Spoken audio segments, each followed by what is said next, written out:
السلام عليكم ورحمة الله وبركاته. اخواتي وحبايبي محبين قناة مجانين كورة، اهلا وسهلا بكم في حلقة جديدة. المباراة اللي كان عليها لغط كبير واللي كان كل الناس مستنيينها انتهت. المباراة اللي شفنا عليها اكبر كمية فيديوهات هلس وهرتلة وشتيمة وقلة ادب وسفالة وصفاقة خلصت. شفنا كمية ناس مجهولة، كل اللي كان عايز يشتهر ويظهر نفسه في السوشيال ميديا يطلع يشتم في الأهلي ويقطع في الأهلي وهنعمل فيكم في القاهرة وهنسوي فيكم في القاهرة. الناتج إيه؟ خد على قفاه ومشي. مكانك فين؟ مكانك هنا. ده مكانك الحقيقي. بعد هرتلة كبيرة تجيلي القاهرة بفرقتك، تنزل من سلم الطيارة تقول اي هناكل الاهلي حي، وفي الاخر يطلع كلام كتير على بطن فاضية. كلام كتير على بطن فاضية. فرقة فاضية اقسم بالله العلي العظيم.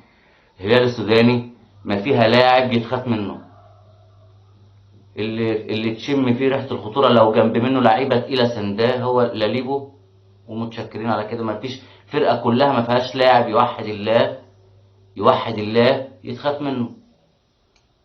فرقة فاضية زي اللي بيشجعوها.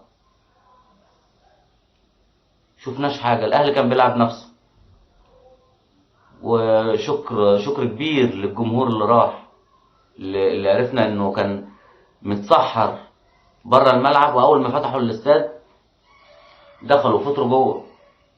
الناس دي تعبت ولازم يتشاد بيها.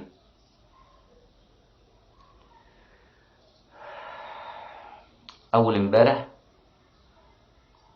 شفنا فيديو ما حصلش قبل كده في تاريخ نادي الزمالك.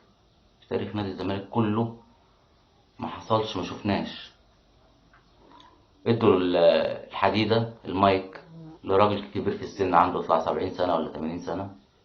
خد المايك ومشي يلف في نادي الزمالك والناس بتصور. يعني لو بينك وبين نفسك ماشي، يعني بينك وبين نفسك، بينك وبين 2 3 زمايلك مفيش مشكلة. انما انت في نادي كبير زي نادي الزمالك ويمسكوك الحديدة ويطلعوك على المسرح وتفضل تهري. مرتضى منصور مش حرامي ساعات. مرتضى منصور شريف. مرتضى منصور رئيس مصر القادم. كل دون رأيك وانت حر فيه. كل ده رأيك وانت حر فيه. انما توصل لدرجة انها توسع منك وتسرح منك وتخش شمال وتقول مرتضى منصور رئيس مصر القادم. انت يا ابني مجنون. انت في حاجة في نافوخك؟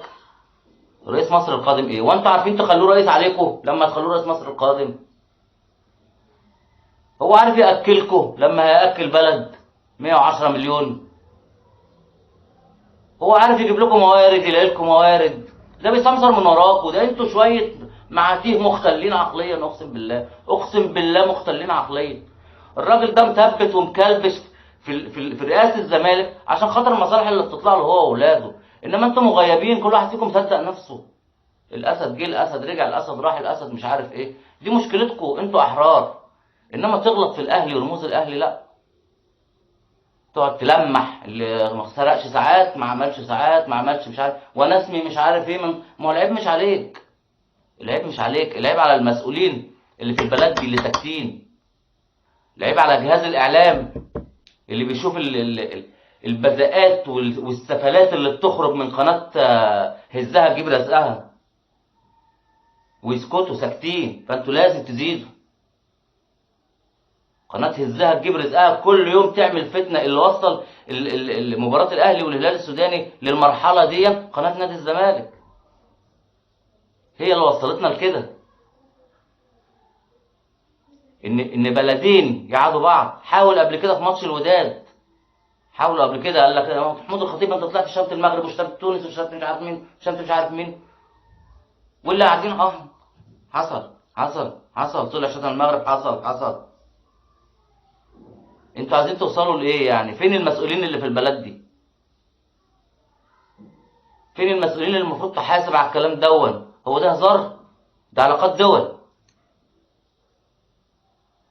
لو على قد الكوره بس مفيش مشكله، اعمل اللي انت عايزه، انما دي علاقات دول، توقع دول في بعضها عشان خاطر يقولوا عليك اسد.